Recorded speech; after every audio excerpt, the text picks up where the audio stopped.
Tadekam smaramas-tadekam bhajamaha Tadekam jagat sakshirupam namamaha Sadekam nidhanam niralambamisham Bhavam bodhipotam sharanyam vrajamaha Om Shanti Shanti Shanti. On that alone do we meditate, that alone do we worship, to that alone, the witness of the universe, do we bow, to that one who is our sole eternal support, the self-existent Lord, the raft to safety across the ocean of this world, do we come for refuge. Om, peace, peace, peace. Good morning. Wonderful to see all of you today. We have a very attractive topic to my mind, forging the beloved community. Now, the background to this topic is that Swami Vivekananda and some of the monks and nuns have recently been participating in the Los Angeles Council of Religious Leaders. They've been established for some time, and they finally decided they ought to invite some Eastern traditions to participate. And so we are now have a seat at the table, as it were. And they felt that it was highly appropriate that we observe and honor and recognize the message of Dr. Martin Luther King, Jr., who was tragically assassinated just 50 years ago. Actually, on April 4th, 1968, it was his tragic death. And the council wanted to mark that and recognize that his message is still so relevant today. I think most of us, probably all of us, know who is Martin Luther King, Jr., the visionary prophet. We can call him a prophet, a civil rights leader, and Nobel laureate, Peace Prize winner. So last month we also had an event here, perhaps some of you I'm sure attended, called Establishing the Beloved Community. We had 6 leaders from different spiritual traditions discussing this idea of a beloved community, which we're going to get into more, of course. And it was such a spirit of harmony and love palpable in the room that it was as if a beloved community was manifest right here in this temple. So we're going to keep thinking about this topic and why it's so relevant today, because we see in society seemingly a lot of conflict and a lot of divisions and a lot of anger and a lot of fighting. And this message of the beloved community really is so urgent today. So Dr. King really was a visionary American and a great patriot, a great lover of this country and of the ideals on which it is founded. And he based his vision on fundamental spiritual principles, which we can find in all the religions, but he found them especially in his own tradition, Christianity. And probably he's best known for his dream. And I'll read a little passage from that breathtaking speech he gave in Washington, D.C. on the steps of the Lincoln Memorial. He says, "I still have a dream. It is a dream deeply rooted in the American dream. I have a dream that one day this nation will rise up and live out the true meaning of its creed. We hold these truths to be self-evident, that all men are created equal. I have a dream that one day on the red hills of Georgia, the sons of former slaves and the sons of former slave owners will be able to sit down together at the table of brotherhood. I have a dream that my 4 little children will one day live in a nation where they will not be judged by the color of their skin, but by the content of their character. Just a little excerpt. And I urge you, if you haven't seen it, this has been recorded. And it's a stunning, inspiring outpouring of spirituality. Look it up. It's on YouTube. Watch the speech. The whole speech, it's only maybe 10, 15 minutes. And this dream of Dr. King could be really summed up in his conception of a beloved community, which is a dream or a vision or a conception of a new society characterized by peace and harmony and integrated on all levels.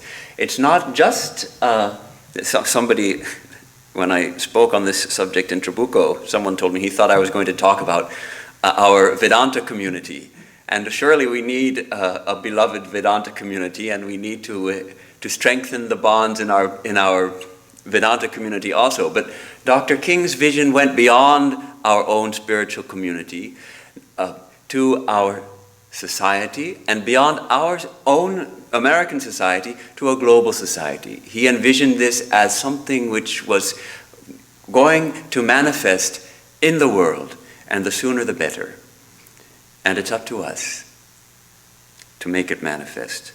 So I'd like to look a little more deeply at this topic in the light of course, Vedanta and the teachings of Swami Vivekananda. The term beloved community was coined by a Harvard philosopher named Josiah Royce in 1913. An interesting aside, he knew Swami Vivekananda. He liked Swami Vivekananda, heard his talks, they discussed philosophy. I like to think that he was influenced by Vivekananda. There's no definite evidence for that perhaps, but he was interested even before meeting Vivekananda in Eastern thought. And he learned Sanskrit also. He died in 1916. The term beloved community, coined by Josiah Royce, was at the time of Dr. King's studies at Boston University in common parlance. They were talking about it, about this idea of the beloved community. It was carrying on from Harvard to Boston University. And Dr. King picked up on that, and he recognized that it encapsulated what he really, the vision he was developing for his message and for the world. So he really popularized the term. And in his vision, it's a community characterized by love, justice, and harmony. And it's based on the unassailable dignity of each and every human being. This resonates so deeply with our Vedanta. This idea of the unassailable dignity of each and every human being. We will take it one step further and we'll say, not only the dignity, but the divinity. What is that unassailable dignity based on? It is based on our divinity. So in this kind of community, this beloved community, it's a vision of a completely integrated society wherein brotherhood would be an actuality, a global vision in which all people can share in the wealth of the earth. In such a community, there is no toleration for hunger, for poverty, for homelessness. If all are truly my brothers and sisters, how can I stand idle when I see my sister hungry, when I see my brother without a home? So racism, bigotry, and prejudice are then replaced by this spirit of brother and sisterhood, all inclusive. Disputes in such a community are not resolved by military might, but through conflict resolution, through reconciliation. Love and trust triumph over fear and hatred. Peace with justice will prevail over war and military conflict. And all conflict resolved peacefully and adversaries reconciled through a mutual and determined commitment to nonviolence. Dr. King was so inspired by Mahatma Gandhi's nonviolent action to attain freedom for India And he picked up on that ideal of ahimsa, of nonviolence, and then he found the same support for it in his own scriptures, the Bible, teachings of Jesus, and felt that this was the key to, first of all, to establishing justice in this country and to ushering in the beloved community. The overarching fundamental attitude is this ahimsa and what we can say unconditional love for all. So when we read about this, hear about this vision of the beloved community, I tend to think, it sounds like a beautiful dream, but it really sounds like a dream. Like a utopia, some kind of imagined state of perfection which is really impossible to realize, to manifest on earth. Yet Dr. King saw it as not only possible, but as inevitable. He saw it as inevitable. Clearly, he understood that humanity, as we are evolving, we must continue to evolve. As we evolved from apes to some kind of human beings, to the kind of human beings we are now, and as we evolved from hunter-gatherers to agricultural societies to now military-industrial complex societies, we need to continue to evolve. And when we begin to base our evolution on spiritual principles, that is when we can transcend our biology and start to manifest the beloved community. So, while Dr. King saw it as inevitable, he did not see it as automatic, that, it's inevitable, so we just kick back and watch it manifest before our eyes. No. To usher in the beloved community requires tremendous sacrifice, intense work. Dr. King laid down his life for that. At the age of 39, he was assassinated. Another great orator and prophet and message of Vedanta, Swami Vivekananda, also laid down his body at the age of 39. They both laid down their lives for humanity. So they call on us also to make that sacrifice. We find in the different spiritual traditions of the world a widespread myth of an age of perfection, a time when everything was perfect, and now we're a degeneration of that state. In the Bible, it's called the Garden of Eden, and then Adam and Eve did the wrong thing, and so they were kicked out, and now here we are. In Hinduism also, it's the same idea, that there was a Satya Yuga, the golden age, when everything was perfect. And the scriptures in the Mahabharata, Hanuman is telling Bhima about it, and it sounds, there were no poor and no rich. There was no need to labor, no need to work, because all that people required was obtained simply by the power of the will. Simply by thinking of it, it would manifest. This is how things were in the Satya Yuga. And the chief virtue was abandonment of all worldly desires. This yuga was without disease. Our bodies were all healthy, and people would live as long as they desired, till they decided to give up the body. There was no hatred, no evil thought, no sorrow, no fear, and all humankind could attain to supreme blessedness, to realization of God. So we love this. People have been telling these stories as long as we can remember. As long as there have been people to tell stories, they've been telling these stories, that we are degeneration of a state of perfection. And of course, there is a very wonderful gem of truth, a nugget of truth in that idea, which is that we somehow recall a state of perfection, not that it was sometime in the past, but that it is within us. It is within us, that state of perfection. We are divine. We are pure and perfect and eternal souls. That is our true nature. Only our vision is clouded. We cannot see it. We're not aware of it. So yet still we get these faint glimmers of the possibility of perfection. Yes, we are already perfect. And we are called on to manifest that perfection, to manifest it through an evolution in this world. So, in fact, it seems, when reading about this kind of beloved community, it seems so tantalizingly close, especially for us. We are spiritual seekers.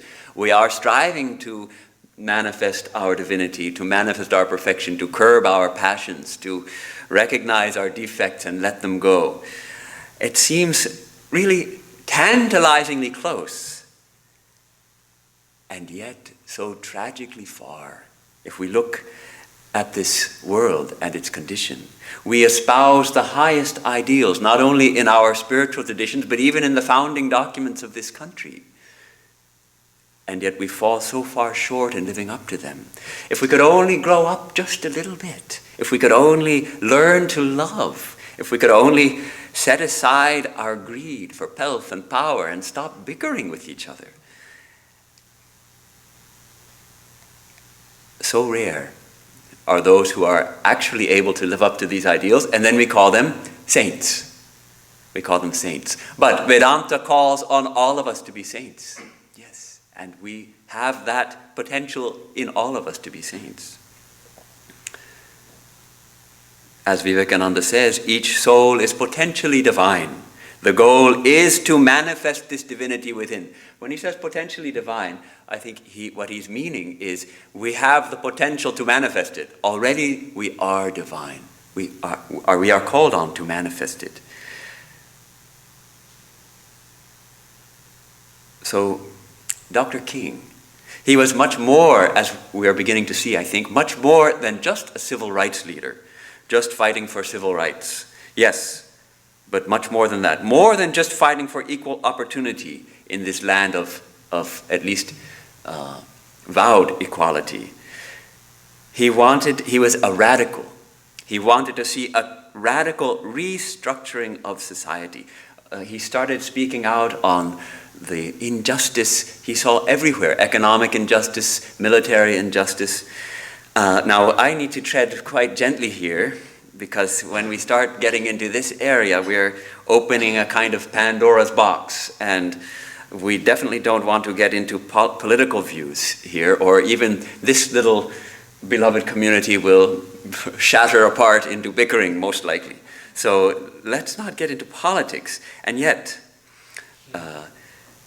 look at how he envisioned this revolution of society, a revolution of values, not imposed from above, like politics does, but as taking place first in the hearts of the people of the country and the world. When the revolution happens in our hearts, then it manifests automatically. It manifests in society also. He wanted to see the spiritual ideals which he saw embodied in his religious tradition manifest in the way society is organized. So let me read a couple of quotes from Dr. King. We as a nation must undergo a radical revolution of values. We must rapidly begin the shift from a thing-oriented society to a person-oriented society. We can see how clearly it resonates with Vedanta. Persons are manifestations of divinity, but we have put the idol of things on the altar where we worship. Our altar of society worships things and money and power. So rapidly, he says, we must begin the shift from a thing-oriented society to a person-oriented society. When machines and computers, profit motives and property rights are considered more important than people, the giant triplets of racism, extreme materialism, and militarism are incapable of being conquered. So he saw, really, here's the root of the difficulty. The racism is not the root problem. Materialism is not the root problem. It's putting things before people. Again, this idea, this person-oriented vision of the unassailable dignity of each human being. Vivekananda is Just speaking in almost the same language. Each human being, each living being is a manifestation of divinity. Don't just believe it, see it. We are called to see it. Another quote from Dr. King, "True compassion is more than flinging a coin to a beggar. It comes to see that an edifice which produces beggars needs restructuring." It sounds very radical. If we have beggars, where do they come from? Why should there be beggars? If we have beggars, there must be something wrong with the way our society is organized. Our tendency is to blame the beggar. He's a beggar. It's his fault. It's her fault. But let us look at some communities in this world which don't have beggars, like the Sikh community. The Sikh community is based, of course, in India, but they have emigrated all over the world. And you will not find a Sikh beggar anywhere. No, because the Sikh community takes care of their own. That's a kind of a model of a beloved community.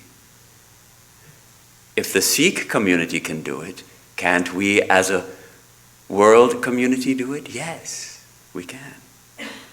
So this is the kind of the vision Dr. King had, and really what Swami Vivekananda also had. He also wanted to see the restructuring of society. He wanted to see the transformation of Indian society, because he knew that when it's transformed society, it will spread the Indian spirituality all over the world and transform the world. So he would say, Vivekananda's heart broke and bled to see the grinding poverty, the hunger, the terrible subjugation of women, the illiteracy, the ignorance of the masses of people in India.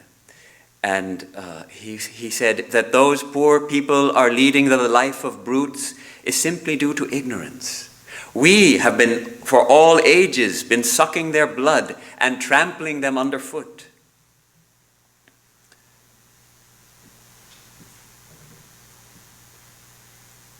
So he wanted just a few vigorous, strong young men and women to dedicate themselves to the ideal. And he felt that was enough. 100 such strong, vigorous, believing young men, sincere to the backbone, are wanted. 100 such, and the world becomes revolutionized. So he saw that caste and privilege, priestly power, the dishonoring of women, these were the evils which had brought India to such a condition of bondage and degradation. Yet his clarion call was not break all these things. His clarion call was freedom.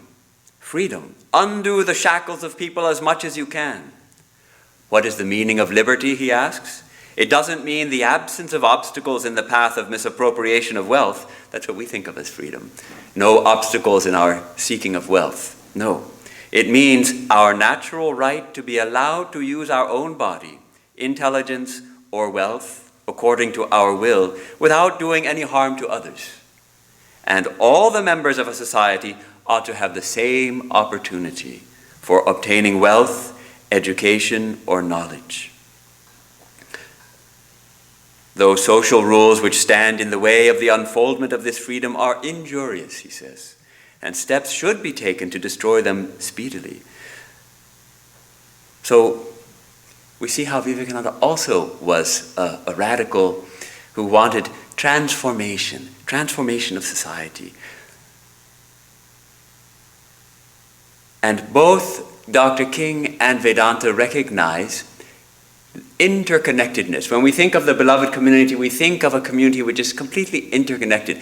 That interconnectedness already exists, only we don't recognize it. We think we are all separate from one another.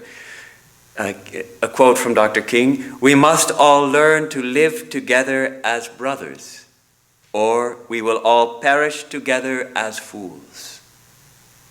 We are tied together in the single garment of destiny, caught in an inescapable network of mutuality. And whatever affects one directly affects all indirectly." What a way he had with words, truly inspired. We are tied together in the single garment of destiny, caught in an inescapable network of mutuality. In the Bhagavad Gita speaks about the principle of yajna. Yajna is a Sanskrit term which is a little difficult to translate. Literally it means sacrifice. And Swami Ranganathananda defines it as the cosmic principle expressing what modern science recognized as the interrelatedness of all things. Everything in this world depends upon everything else. And I've used this example before, but to take the case of a piece of fruit, say an apple, and we can hold the apple in our hand and ask, where did this apple come from? Well, it came from a tree. It seems like a separate object. I can eat it, and then it's no longer in existence. It nourishes my body, and that's the end of that. But look at where it comes from. It came from a tree. Now, how did that tree grow? Well, it was nourished by the soil. It was nourished by the rain. The tree gained its energy from the rays of the sun. So in that apple is the earth. In that apple is the sun. In that apple is the rain. Where does the rain come from? Well, the oceans evaporate through the light of the sun and the heat of the sun, and then they come and fall down as rain. So the oceans are in this apple. Now, there's a farmer who planted that tree. Maybe it's a couple of generations back, a farmer planted a tree, and now somebody is harvesting that apple. There is a farmer in this apple, and there is maybe a migrant worker from Mexico who, on his way through the state of Washington during apple season, picked that apple. He's also in that apple. The rubber on the tires of the truck that brought it to Los Angeles is in this apple. Can you see how, if we start looking at it, we see everything is interconnected, even on the physical level, not to speak of on the spiritual level. So this is recognized in this idea of yajna, in which everything depends on everything else. And understanding this law of yajna, we understand that as we receive, we are constantly receiving from this world. We are constantly taking from this world. But as we receive, so must we also give. It's a matter of give and take. This world is based on mutual sacrifice, give and take. When we live according to this principle, we live in harmony. When we ignore this principle, when we only take, we live as thieves, says the Gita. We live as thieves when we take from this world without returning to it, when we take from others without giving to them. So this recognition of interconnectedness is an important step towards ushering in the beloved community. The method, of course, Ahimsa, nonviolent resistance for Dr. King, not merely Ahimsa, I will not harm anybody, but an active resistance to injustice, saying, no, this is not right. But I'm not going to protest this in a violent way, in an angry way. I'm going to protest this with love, so that you who are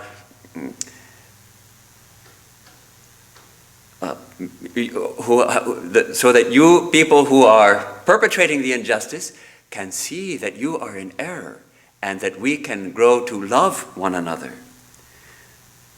So it's tremendous to see how Dr. King was able to inspire people to follow this. He was able to inspire thousands of people to resist injustice without violence. YouTube is a great resource nowadays for these kind of things. I was looking at the protests in Birmingham, Alabama. Birmingham was filled with segregation and really terrible situation for the African Americans there. They couldn't even enter your average shop or restaurant to buy themselves a lunch at the lunch counter because not allowed. So Birmingham was selected as a place to do action. They organized training for thousands of people in nonviolent resistance. And they had 3 days of protests. The first day, thousands of African Americans, mostly, marching in the streets, singing songs of love. And they were rounded up by the hundreds and even by the thousands and thrown in jail. And they're ready to stay the night in jail. The second day, again, marching by the thousands in the streets. And again, they didn't have a permit to march because the state wouldn't give them the permit. But according to the federal law, they had the full right to protest, to conduct this protest. So they protested. They continued. Second day, rounded up, put in jails. Third day, the jails are full. What happened? It's really shocking to see that people could do this in this country. They're marching peacefully, and the police attack dogs against the marchers. You see these dogs biting the protesters. Incredible, ferocious, unbelievable, and turning fire hoses on the protesters. Now, a fire hose is not like in summer when you go under the garden hose. A fire hose has the power to knock you over and keep you tumbling. It's such a strong stream of water. It's meant to put out fires, not to injure our brothers and sisters. So this happened. Third day. Yet, no violence. No violence on the part of the protesters. They did not throw rocks. They did not bring sticks or guns and fight. And of course, this made it onto the national news, and there was a huge outcry. And gradually, things started improving in Birmingham. So this is how Dr. King, because there's urgency that comes through all his speeches and his teachings, an urgency. The time is now. Now, Vivekananda, in contrast, he didn't advocate this kind of social action, we can say. He felt that actually the ills that we see in society, that he saw in Indian society, and of course it was a different society, different era. In his time, he felt that the ills we see in society are the result of a disease. A disease, he calls it a disease in the social body. So the Ramakrishna order, which he founded, will not pay much attention to social reform. Evil customs are a sort of disease in the social body, he says. If that body is nourished by education and food, those evil customs will disappear by themselves. So his vision was nourish the social body. How? First with food. In India, that was a great need at that time, and still is today. Food. People are hungry. You can't teach people religion when their stomachs are hungry. So, how to nourish the social body? With food, with education, and with spirituality. If the underlying causes of social ills are addressed, society will heal itself. And we can see what are the underlying causes of the unrest we see today, the social ills we see today. Lack of spirituality. Putting things before persons, as Dr. King so eloquently put. That is the real disease we see in society today. And the remedy is spirituality. Not just books, not just ideas, but men and women who are ready to live the ideals, to manifest the ideals in their own lives. People like us, yes. Because who else is going to do it? Tell me, who else is going to live up to the ideals? Most people on a nice Sunday morning, they haven't come to the Vedanta Society. They're watching TV or going to the beach, or what are they doing? Something just to satisfy their senses. But we have come to think about higher ideals. So it is we. Swami Vivekananda wanted nothing to do with politics. Monks of the order follow this, but he didn't say that lay members lay devotees of the movement should not be involved in politics. And he also prophesied, remarkably, that the Garawa robe, the robe of a monk, would be seen in the halls of Parliament, of the hall of Indian Parliament. And this has happened. There is, at least to my knowledge, one nun and one monk in Garawa robes in the Indian Parliament. They're not our Ramakrishna order monks. That's not for us.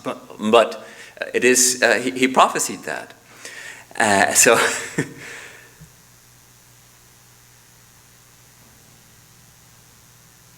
but Vivekananda, he always takes us higher. No, he takes us higher.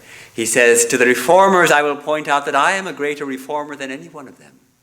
They want to reform only little bits. I want root and branch reform. Where we differ is in the method. Theirs is the method of destruction. Mine is that of construction. I do not believe in reform. I believe in growth. So we see, similar as with Dr. King, this idea of a complete restructuring of society, not from above, not from outside, but from within, through the development of spiritual consciousness. So Vivekananda also wants this. Nourish the hearts of the people, nourish the minds of the people, nourish the stomachs of the people, and society will be transformed. And always, ultimately, he comes back to the divinity of the human being. My ideal can indeed be put into a few words, and that is to preach unto humankind their divinity and how to make it manifest in every movement of life. Bold words and bolder deeds are what we want, he says in his famous letter to Nivedita. Awake, awake, great ones, the world is burning with misery. Can you sleep? Let us call and call till the sleeping gods awake, till the God within answers to the call. So this is the call to action. We are all called to this action, to wake up, to call and go on calling till the sleeping God within awakes. We are called to think on this, to speak of it, to meditate on it, and to realize it, to become instruments in the ushering in of the beloved community. Dr. King also had a beautiful understanding of interfaith harmony, which is so dear to our Vedanta movement. When I speak of, he speaks of love, not as the kind of love that we ordinarily think of, human love, but as a universal love. When I speak of love, he says, I am not speaking of some sentimental and weak response. I'm not speaking of that force which is just emotional bosh. I am speaking of that force which all of the great religions have seen as the supreme unifying principle of life. Love is somehow the key that unlocks the door which leads to ultimate reality. And here he gives this beautiful quote. This Hindu, Muslim, Christian, Jewish, Buddhist belief about ultimate reality is beautifully summed up in the first epistle of St. John. Let us love one another. For love is God, and everyone that loves is born of God and knows God, and he that loves not knows not God, for God is love. So King called this love agape, and see how he recognizes this universal, unconditional love at the heart of every spiritual tradition. From the particular, our love grows to the universal. So we've been discussing thus far the transformative vision of two prophets, really, Swami Vivekananda and Dr. Martin Luther King. Yet students of Vedanta may object, and may rightly object, as follows. Brahman, the one reality which underlies everything, is perfect. It is perfect as it is. This world is but a reflection of Brahman. If we know it as such, if we see that it is but a reflection or manifestation of Brahman, then it is perfect. Then we know it as perfect. And yet, so long we don't know it, so long we are in duality, there will and must always be what we call the pairs of opposites, good and bad, pure and impure, heat and cold, pleasure and pain.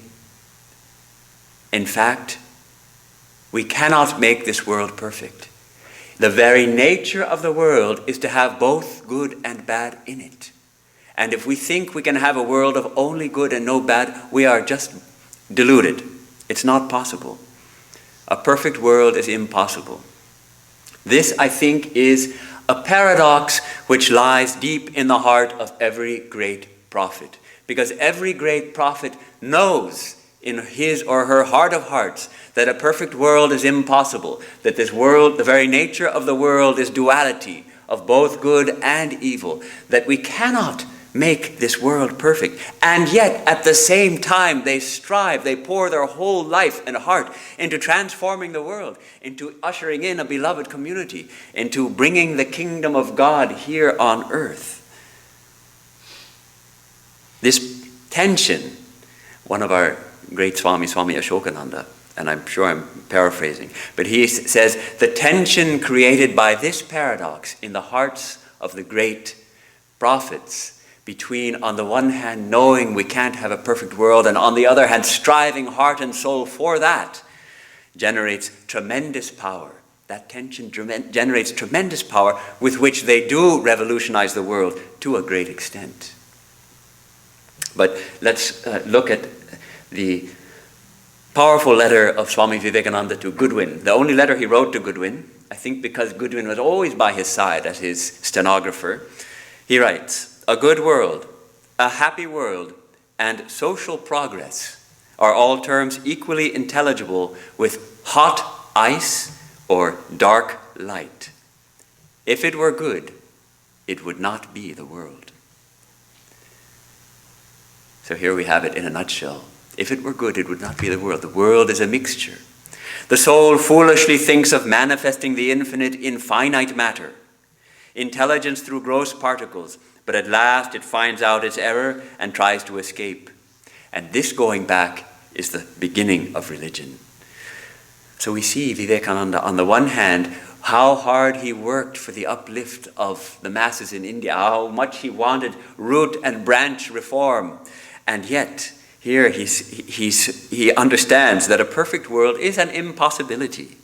The very definition of this world is imperfection. We want to manifest our inherent perfection here. We want to see it manifest in this finite world through gross matter. And finally we realize that it's not possible. Then he says, instead of materializing the spirit, that is, dragging the spiritual to the material plane, convert matter into spirit. Catch a glimpse, at least every day, of that world of infinite beauty and peace and purity, the spiritual, our true nature. And he says, live in that day and night. And the method, what is the method? This is what brings it all back together. The method, destruction of self, that is love. Destruction of self with a small s, that unripe I, that little self of ours that thinks we are so important, that attaches so much importance to this little body and my little likes and dislikes. Destroy that self. And how to do that?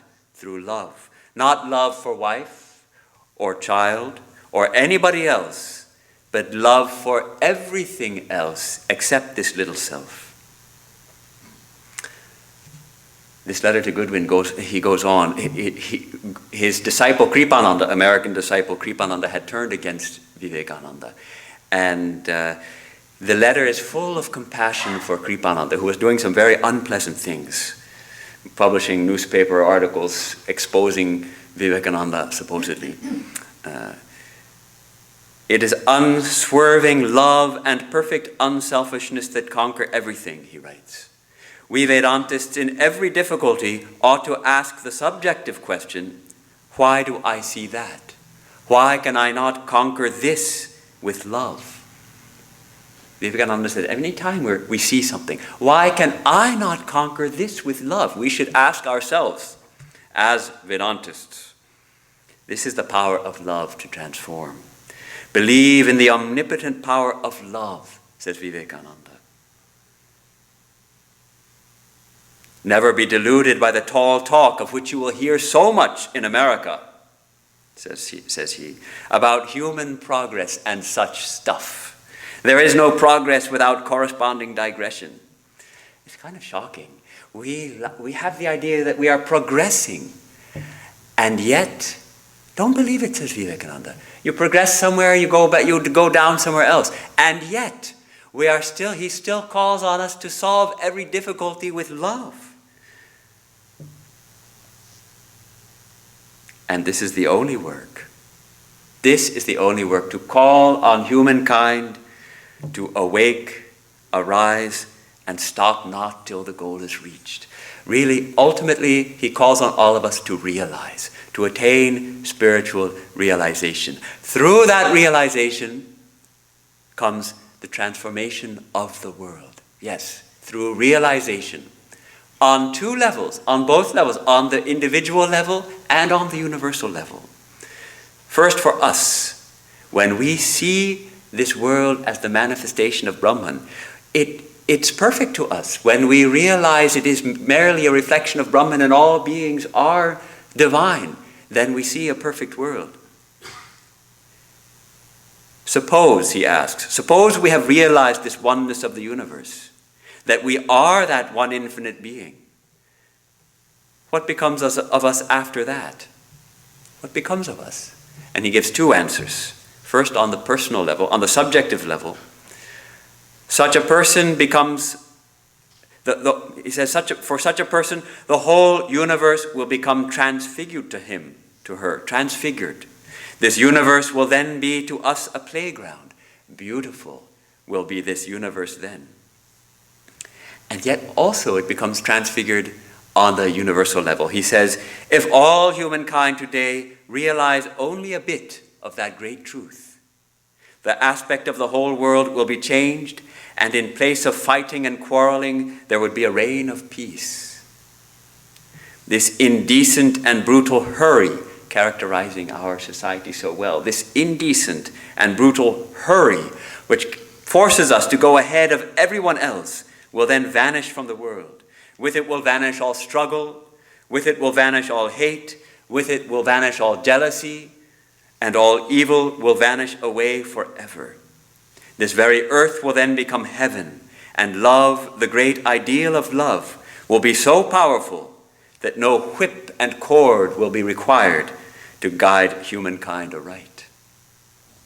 So, our realization, which is the true test of our religion, transforms this world not only for us, but it ushers in a transformation. When we attain a kind of critical mass, he says, if 1/1,000,000th part of the men and women who live in this world simply sit down for a few minutes and say, you are all God, O ye men, and O ye animals and living beings, you are all the manifestations of the one living deity, the whole world will be changed in half an hour. Maybe he's speaking in hyperbole a little bit. He says if 1/1,000,000th, we have 7 billion people in the world today, 1/1,000,000th of that is 7,000. If 7,000 people were to manifest their divinity fully, just think what a revolution would be brought on earth. In that case, instead of throwing tremendous bombshells of hatred into every corner, instead of projecting currents of jealousy and of evil thought, in every country, people will think that it is all he. The whole universe will be thus changed. It seems like a catalyst, a critical mass, some kind of catalyst that needs to attain a critical mass. And when that critical mass is attained, the catalyst affects the reaction or the transformation in this case. So this is what we are called to do. We are called to love. We are called to serve the living God in the form of all living beings. And we are called to realize that one infinite principle, the divine principle, to know that we are that, to know that all beings are one with that. Thus, through the power of that realization, the beloved community manifests of itself. We bring it into being. We're more or less out of time, but I'd like to bring a couple of practical ideas. There's a beautiful Sanskrit verse from one of the Upanishads, a not so well-known Upanishad called the Maha Upanishad. Ayam bandhurayam neti karnanaluhu chetasam udara chiritanam tu udara charitanam tu vasudhaiva kutumbakam. If we say, this person is my friend, this person is not my friend, this person is my relative, this person is not related to me, this kind of calculation, this kind of discrimination is for the very small-minded, for the mean-minded, those whose mind is laghu, small. But for those who are open-hearted, those who have a great heart, who are magnanimous, for them, the entire world constitutes one family. Vasudhaiva kutumbakam. These words are inscribed above the door, above the gate to the Indian Parliament. The whole world is one family. So to say that someone is a relative, this person is my relative and this person is a stranger, that's something small-minded. We see the same teaching of our Sri Sarada Devi, the wife of Ramakrishna. We call her the Holy Mother. She says, learn to make the whole world your own. The whole world is your own. Learn to make it such, and you will have peace. Mata me Parvati Devi, Pita Devo Maheshwaraha, Bandhava Shiva Bhaktascha, Swadesho Bhuvanatrayam. Shankaracharya, in his hymn to the Divine Mother, at the very last verse of this hymn, he says, my mother is the Divine Mother Parvati. My father is the Divine Father, Lord Shiva. My own relatives are all the devotees of the Lord. And my home country, my home, my beloved country is all this universe. All this universe is my country. So we start with our immediate community. We start right here where we are at the Vedanta Society, and here we are in Los Angeles. And yet we think globally. We understand that our love will go beyond our Vedanta community to the greater community, to the people of Los Angeles and California and the United States and the world.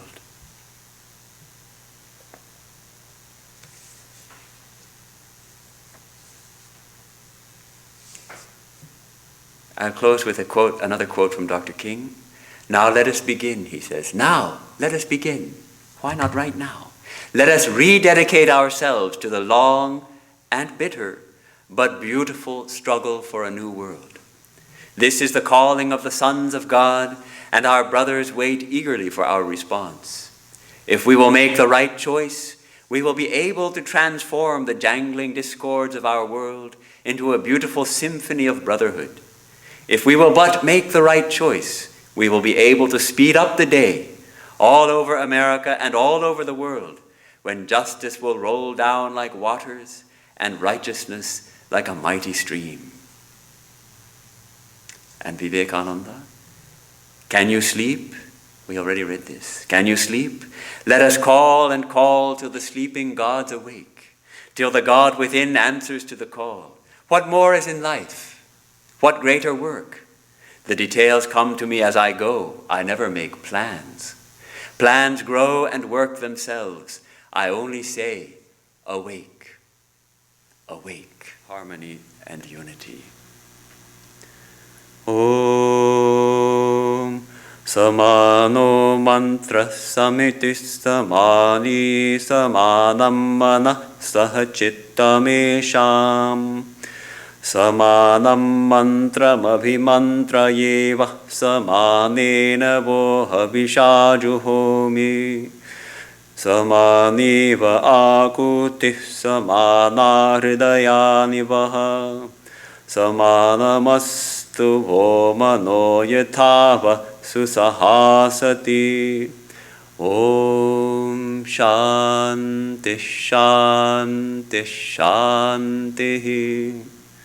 Common be your prayer, common be your end, common be your purpose, common be your deliberation.